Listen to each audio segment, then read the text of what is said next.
Welcome back to The Explainer. So today, we're diving into a career that, looking back, just seems completely inevitable. I mean, we're talking about an Oscar winner, one of the highest paid actors on the planet.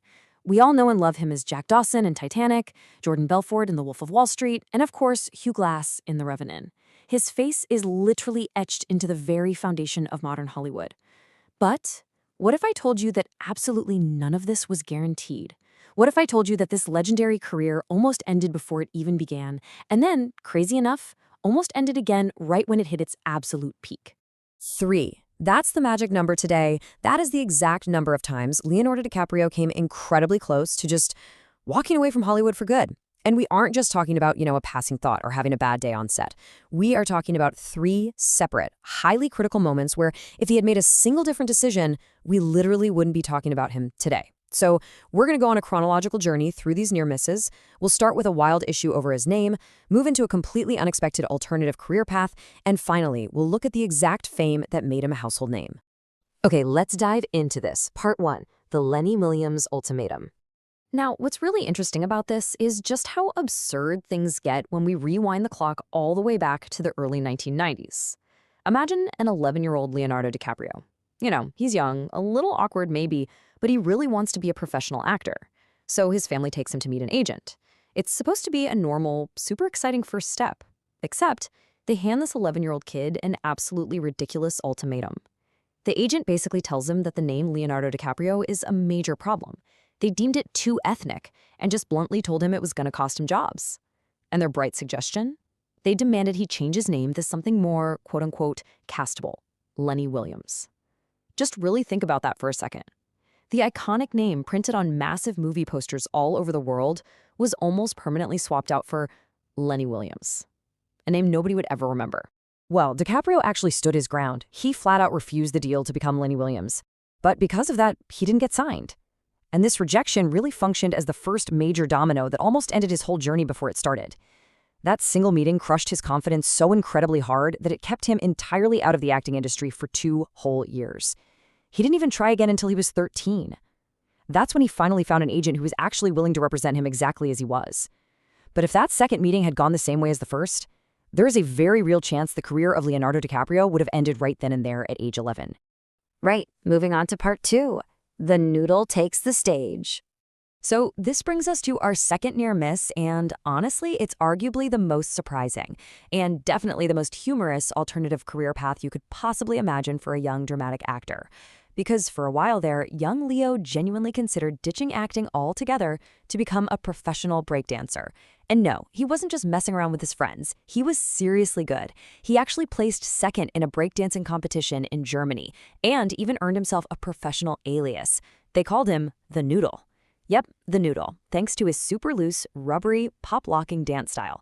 In fact, decades later, during a 2004 interview with Oprah, DiCaprio openly admitted that breakdancing as the Noodle was a very serious alternative path for him that competed directly with acting.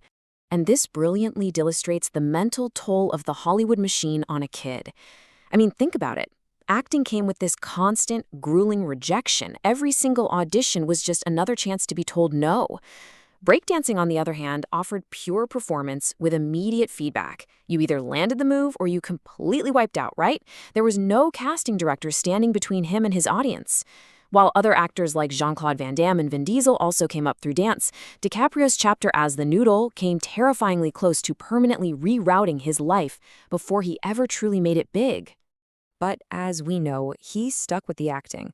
Let's look at part 3, refusing to read for Titanic. Let's fast forward a bit to 1996. By this point, DiCaprio is definitely no longer a nobody. Actually, he has an Oscar nomination under his belt for What's Eating Gilbert Grape. But ironically, it was his own newfound overconfidence that almost derailed the single biggest opportunity of his life. So DiCaprio comes in for an initial meeting for Titanic and just completely charms the entire casting office. Classic Leo, right? But then, when he's asked to come back days later for an actual screen test opposite Kate Winslet, DiCaprio totally balked. He hadn't realized he'd be asked to actually read lines on camera. His reaction? He just looked at director James Cameron and bluntly said he simply didn't read for roles anymore. I really want you to think about that for a second. Would you say no to James Cameron? Because Cameron, who was certainly no stranger to holding his ground, was fully prepared to just end the meeting right then and there. The role that would ultimately make DiCaprio a massive global superstar was one tiny confrontation away from going to someone else entirely. It was only when DiCaprio realized what was actually happening, swallowed his immense pride, turned around and asked to reconsider that the screen test actually happened. And of course, as we all know, that test is what ultimately convinced Cameron he had found his Jack Dawson. Okay, bringing us to part 4, the trap of global fame. So he gets the part. Titanic happens, and it absolutely shatters box office records worldwide. It's a total phenomenon. You would think this is the happy ending, right? But for him, the resulting superstardom didn't feel like a reward at all. It actually felt like a trap. Almost overnight, the media reduced this deeply talented, Oscar-nominated actor into just a pretty boy teen heartthrob. Every single headline focused on his appearance rather than his craft, and DiCaprio hated this label. He hated it so deeply and found it so creatively stifling that he actually considered stepping away from the industry completely. Just think about that. Right at the exact moment when all of Hollywood wanted more of him, he was completely ready to walk out the door. Let's see how this builds, because instead of quitting, and instead of chasing more massive blockbusters to cash in on the Titanic mania, DiCaprio executed a highly deliberate strategy to save his passion for acting. He totally pivoted. He rejected the easy money. He deliberately chose smaller, stranger, and much riskier projects. He really wanted films that allowed him to prove he was a serious actor first, and a heartthrob a very, very distant second.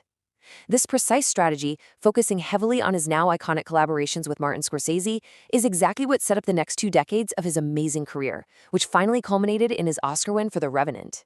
So the absolutely crucial takeaway for us here is that Leonardo DiCaprio did not have some clean, inevitable rise to the top of Hollywood. His legacy is actually built on a string of incredibly close calls. I mean, an agent almost convinced him to erase his name. A breakdancing competition almost pulled him onto a completely different stage. A tense, stubborn moment in an audition room almost cost him his defining role, and the blinding fame from that very role almost made him walk away for good. He had literally every excuse to leave, but he deliberately chose to stay. It really makes you appreciate the incredible serendipity behind the movies we love, doesn't it? So as we wrap up this explainer, I want to leave you with this question to chew on. Between the Lenny Williams ultimatum, the breakdancing days as the Noodle, and that intense Titanic audition standoff, which near miss surprised you the most? Let that sink in. Thanks for joining me to explore the fascinating true story behind how Leonardo DiCaprio almost gave up acting. Keep questioning the inevitable, and I'll see you next time.